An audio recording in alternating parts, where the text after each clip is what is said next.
I think the important thing for me is never, ever forget where you came from. I worked my way up. I didn't just fly in from above in anything. Do you know what I mean? I worked my way up. I have worked as a stewardess on a ship. I have done all these things. And I never, ever, if you appreciate every single job that is within your thing. Yeah. So if I walk around and I see the guys wash the floor, I'm always saying, guys, that's excellent job. What would the ship do without you? Ask them about their families, say, how's your family? How's everybody at home all right? Are you feeling okay? All these things.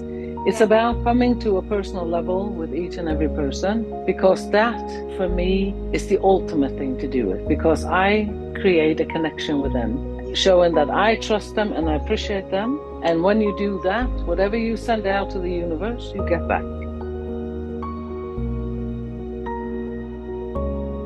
Welcome back to another episode of You Are You Unapologetically, the podcast where we celebrate your journey and remind you to show up in life, show up in your leadership and your calling fully, authentically, and unapologetically. That's it. That's who we are. So today's episode is called How to Lead, Decide, and Win as a Woman When the World Doubts You. That's it. That's our title. And let me ask you something.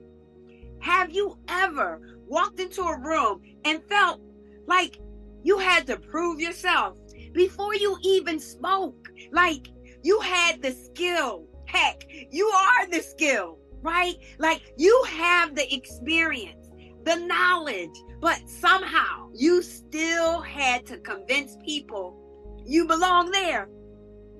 You get me? Okay. If you're a woman in leadership or stepping into leadership, you probably know exactly what I mean. You know what I'm talking about. You were there. I know you get me. Yes, because leadership doesn't just come with responsibilities. Not at all. Not at all. It comes with scrutiny. You're questioned more.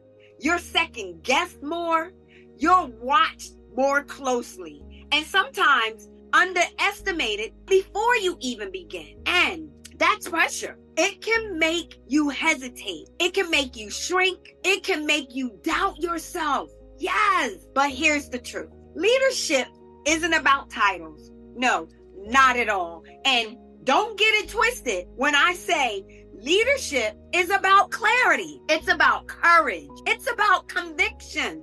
And it's about trusting yourself when the stakes are high, even when the room isn't convinced yet. So today, we're talking about how to rise anyway, in spite of the naysayers, how to lead boldly and courageously, how to make confident decisions and own them, even when the decision is not popular, and how to win, even when doubt is louder than your support.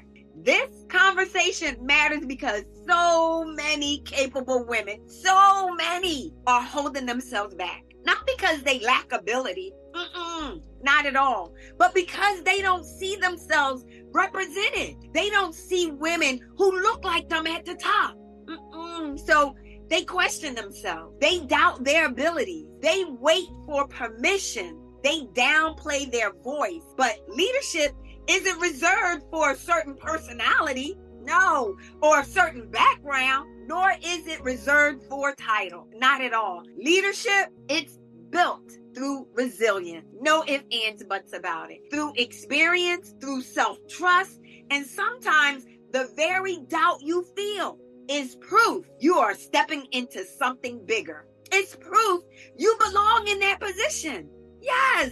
So today we are normalizing the struggle. Yup, that's why we're here. And we're reminding you, all you women, that doubt doesn't mean you're unqualified. No, that's not what it means. I said it before and I will say it again. Doubt means you are growing. You are growing. It means you are being stretched out of your comfort zone or pushed out of your comfort zone. Yes. So today, our guest is the epitome of leadership, courage, boldness, openness, and compassion. And I can't wait. I can't wait for you to meet her. And you guys know, I always find phenomenal guests. And I didn't miss a beat on this one either. Our guest is so phenomenal. I just can't wait. But first, let me do this. I have to tell you all about her first. I have to. See, our guest today was born and grew up in the rugged, rocky, windswept Faroe Islands and moved to Denmark in 1989. While still at school, she took work as a stewardess on a cargo ship during the holidays to earn some money. This quickly revealed a deep-set loathing of cleaning, which strongly suggests it was not her vocation. With no particular career in mind and expecting to eventually settle down as a wife and mother, our guest joined DFDS Scandinavian Seaways as a cadet at the age of 16. Yes, she worked her way up through the ranks, achieving her master's license in 1994 and spent the years between 1994 and 1997 on ferries, ro-ro ships, and a dredger. Feeling it was time for a change,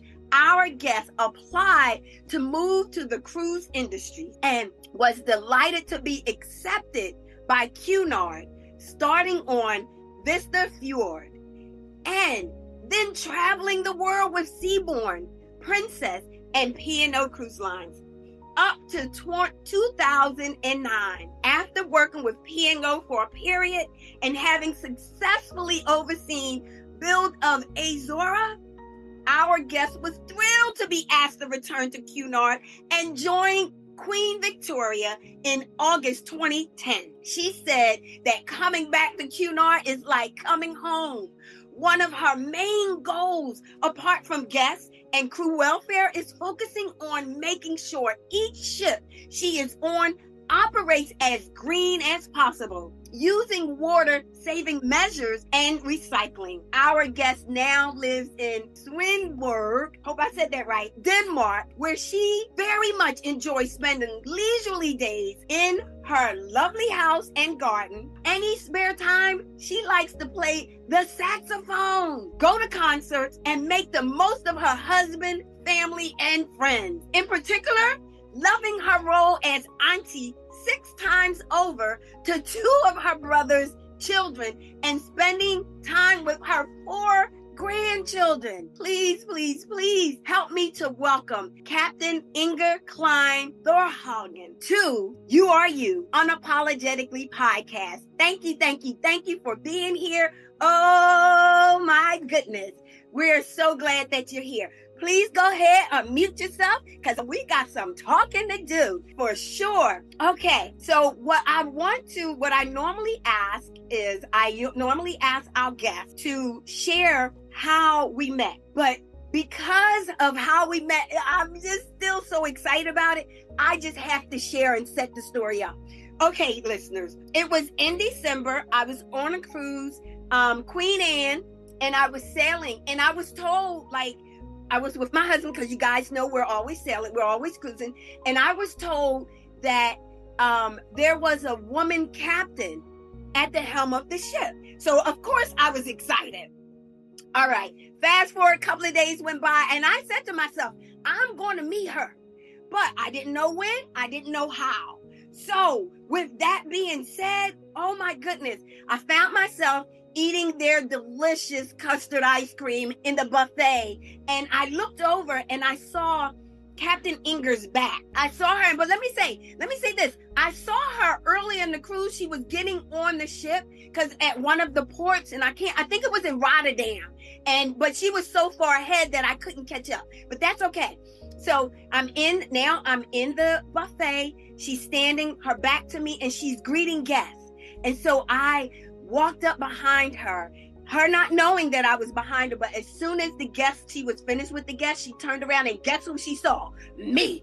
I was like, hello, I am so happy to see you. Oh, so happy. So happy. Oh my gosh, my excitement just probably overwhelmed her, I'm quite sure. But anyway, I did not have my phone with me, you guys. I didn't. So I'm talking with her. I'm telling her how it was an honor to meet her and to be there in front of her. And she was, dressed in uniform, just looking so professional, just like a woman leader should be, right? And so when I told her that I wanted to take a picture, and I was by myself because my family, Lionel and his sister, weren't there. So when I told her that, she said to me, that's okay. All you have to do is go to the purser's desk. And when you're there, you tell them that you saw me and you didn't have your phone and you wanted to take pictures. And they will arrange a time for me to come and take pictures with you. Now, look, I just want y'all to know, she doesn't know this, but I ran to my room. I put on lipstick as if I was going to meet her that day. And so what happened was I took a beeline straight to the purser's office and I told them what they said. And so we wind up not meeting that day, but meeting the next day. I thought that was so commendable. I just thought that she was so full of compassion for not only her staff or the ship crew, but also the guests. I was just the guest. That's it. Nothing major, but just cruising. And so, of course, we took multiple pictures. And this is how I got to meet Captain Inger. So please help me welcome Captain Inger to the You Are You podcast. That's how it happened. That's my story, and I'm sticking with it. Welcome, my friend. Thank you so much. Thank you. You are so welcome. You are so welcome. Like I said, that day and this day, I'm still tickled pink over you and over meeting you, because what I didn't share is that I shared this with Captain Inger, you guys, but at that time, my husband and we had sailed on 80 different cruise ships. And this was our 81st cruise. And this was the first cruise I was on where there was a woman at the helm. I was so beside myself. So thank you so much. So, all right, let's just jump in. Let's jump into Yes. Okay. I love starting at the beginning because people see the title captain, but they don't always see the path that you were on. You started very young and worked your way up through the ranks. What was it like stepping into leadership in such a male-dominated industry? And what early challenges did you face? So I think, it's quite predictable, really, to be honest, as you can imagine. It hasn't been a straightforward line, and it wasn't easy. I'd love to say, it was a piece of cake and it was just nice and nothing happened, just a straight line, but that's not how it was. And that's not the truth. I think we don't get around it, that it is always very difficult to move into such a male-dominated world, being a female, where everybody looks at you and thinking, what is she doing here? Kind of thing, no? And I think you just have to work so hard sometimes to prove yourself and just to kind of be a part of it. And still, even though you work really hard, it is still very hard to be accepted in a society like that and within such a male-dominated world. Luckily, I would say the majority, there's no issues. It's straightforward, it's really nice. There's a genuine respect and for each other. But there will always be some and few. And as they say, empty drums always make the most noise, no? Yes. So those are the ones who make life challenging, made life difficult at times, but also, I think, at times where you thought, no, I don't want to do this anymore. This is enough now. Right. But I think we all get to the point. But then the better of me luckily took over and said, why would you let anybody knock you down on this? Not in a lifetime. Yeah. I haven't come this far to let anyone just destroy me, because I need to believe in me. I know that I can do this, and I am stronger than this. Absolutely. Yeah. Wow. That must have required so much strength and resilience at, really, and starting at a young age. So I Yeah. thank you for that. I want to talk about doubt, right? Mm-hmm. Both external and internal. Yeah. Have there been moments where people doubted your ability? I know to lead, your ability to lead, and I know you mentioned it just a while ago. They doubted your ability to lead, where people question you, and how did you handle those situations without letting that doubt define you, right? They doubt your ability to lead. Yes, go please. Yes, there has been quite a few times. I think it's more of there's a challenge in it, in saying many excuses are being used. Mm-hmm. If you know what I mean. It's not like one particular thing where they say, oh, you weren't really good at this. There's never been anything defined. If there was never anything really black and white saying this and this and this, we're not happy with this. No. It was almost like, well, and then like a story around it, which wasn't really, nothing really where you think, what is this? Right. And obviously, as you also mentioned, you start to doubt it, and you think, why am I not? Is it me, or haven't I done it well enough, or why are they coming after me? But then I think with friends and having my husband and very good friends, only a few which I talked to, we discussed this, and I said, why?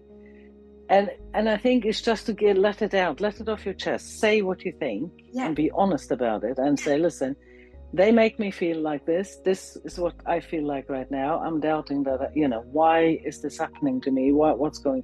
And people were really good at, my friends and my husband, to say, don't lose the trust in you, and don't lose the belief in you. It's not you. Try to look at it from a different angle. Yeah. And say, what could be their problem? And then ultimately, on every single time, I think I came out with a view saying, okay, I wonder if they're intimidated by me. Come on, talk it. Yes.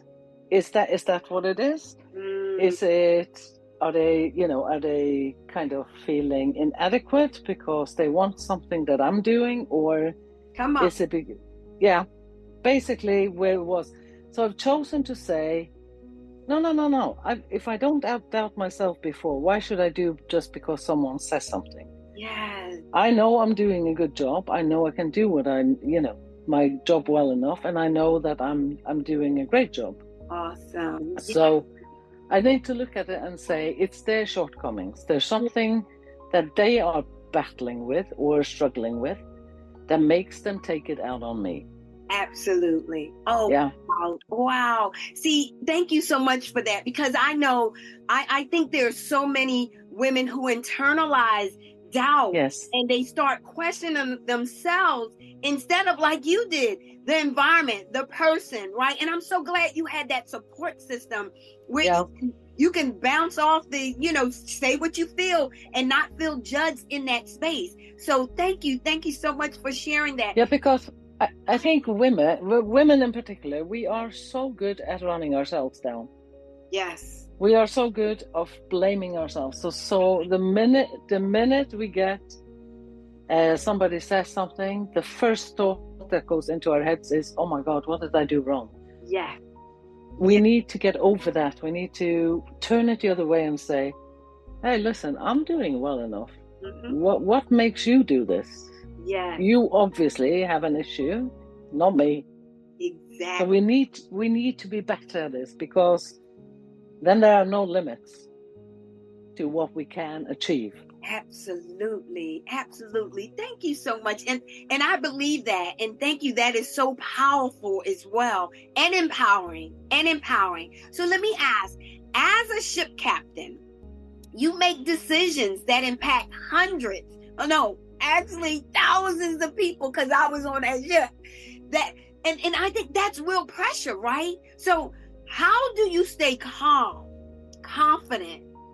So I think, first of all, I think it's the experience, but then it's also the training throughout, which makes you, being capable of being there and doing this without, panicking every time. Okay. So and I think, go ahead. Yeah, I think over the years I've also learned, from various things that have happened or anything, is always to observe what happens with people when something happens. Mm-hmm. Look at the behavior, look at the reaction, and all these kinds of things. And then by observing, I think over many years, I thought, okay, I will never do like that, because if I look at that makes me feel uncomfortable, and I can't let anybody feel uncomfortable. Okay. If I make a decision. Right. Oh, wow. But it's also about being and believing in that what you're doing is the right thing. Yes. And being so convinced about it. And if you believe, okay, this is the decision I have to make, so how do I do it the best? And how do I actually formulate this one and tell people about it? Yeah. Being, having that confidence in it, but also reassuring that, I know what I'm doing. Yes. And then reassure people that this is the right decision. Absolutely. Okay. Yeah. That level of clarity and composure is such a powerful leadership lesson for all of us. So thank you so much for sharing that. Thank you. I'm holding on to some of what you just said. So one thing I love about modern leadership is balancing authority with empathy. Yes. How do you personally build trust and respect with your crew while still leading with compassion and care? I think the important thing for me is never ever forget where you came from. Oh, yes. I worked my way up. I didn't just fly in from above in anything. Do you know what I mean? I worked my way up. I have worked as a stewardess on a ship. I have done all these things, and I never ever, if you appreciate every single job that is within your thing. Yeah. So if I walk around and I see the guys wash the floor, I'm always saying, guys, that's excellent job. What would the ship do without you? Yes. Ask them about their families, say, how's your family? How's everybody at home all right? Are you feeling okay? All these things. It's about coming to a personal level with each and every person. Mm-hmm. Because that, for me, is the ultimate thing to do it. Because I create a connection with them. Mm-hmm. Showing that I trust them and I appreciate them. And when you do that, whatever you send out to the universe, you get back. You get it back. Awesome. Yes. No, I appreciate that, because I was a witness of your passion. And I say witness, but I actually experienced it, and when you said what you said to me about, go to the purser's desk, and I did it, and you showed, I was like, oh my goodness. So I truly am I don't want to say witness, but I experienced your compassion and your concern, not only for your crew members, but also for the guests that sail along with you. So let's talk about mindset. What mindset shift helped you to move from proving yourself to simply owning who you are and your space as a leader, right? So there was a time you're in that, right? So please share. I think it was a particular challenging time where there was a lot of questioning and a lot of background noise. Mm-hmm. I call it head chatter, Captain Inger. I call it head chatter, and like you said, background noise. But go ahead. Yes, where there were all these kinds of doubts and things talking and rumors and stuff like that, and I was like, well, this all this. And then I think I reached a point where I thought, I was just on the edge of saying, okay, you know something, I can't. I'm gonna leave. I can't do this anymore. I got you. I'm done. Yeah, it's a wrap. But then I thought, so many years of so hard work. Why should I let this define me and be my legacy as I leave? I deserve better than that. And I thought, you know something? I am who I am. I'm me. Take it or leave it. But, you are not going to shake me out of my space. I'm just going to throttle on and do what I do. I'm not going to, fall for all this. If you don't like it, what do you want to do? Fire me? Right. Right. Because I think at the end of the day, it's easy to say, I know that people are depending on, getting their income, all these kinds of things. It's not always easy to do that, but you can do it in your head. You can say these things in your head. You can say, what are they going to do? Fire me? They have nothing to fire me on. Right. So, hey, come and prove something. Right. All these kinds of things. And it's just about to get it rolling in your head. Think about it. What is fair on me? Yes. Yeah. And I think, and that made me really think, okay, I'm done with all this. I'm done with all that intimidation, gossip, all these things. Life is too short for this. Exactly. I need to do this my way. And here we go. And that's it. So for women, and I appreciate that. So for women listening who feel overlooked or underestimated, what practical habits or leadership practices would you recommend they start implementing right now, today? Every morning when you wake up, you look at yourself and say, this is me and this is the best of me. Yeah? Yes. And I am going to go out and do the best that I can to every ability that I have. And when I'm done, I will still look myself in the mirror and say, I did everything I could. The best of me went into all that. And I did it with all my heart. And I believe in me. Yeah. Oh, that is. And that's it. That's juicy. That is so juicy. Like it's just falling down my face and on my shirt. Thank you so much. Okay, so before we wrap up, Captain Inger, I want to ask you something our listeners really need to hear. What's the most important piece of advice you would give to a woman who knows she's capable of leading, but she still feels like the world doesn't fully believe in her yet? It all comes from within. Believe in you. Believe in yourself. Because it's about, I believe I can do it. I just got to find a way to show everyone. When you believe in it, it'll come automatically that it shows you how to prove it and how you get it. So take every small opportunity as you see. Be observant and say, there I can step in and always volunteer when there are tasks and all these things. Just say, I'll do it. Be the first one, step forward, show your independence, show your, all the maturity and every, that you believe in you. Yes. And your self-discipline, and just say, yeah, I'm volunteering. I can do it. No worries. And if you keep on going, people will then, because then you are so visible, that it'll be really hard to get around you, really, to be honest. Oh, yes. I love it. You know what I mean? Yeah. Yes. Okay. So our listeners would love to connect with you.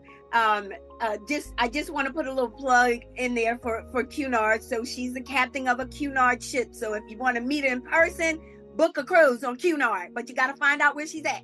Nevertheless, so here, please share, Captain Inger, how would our listeners, if they want to connect with you online or whatever, how would they be able to connect with you? Please share. So I'm on LinkedIn.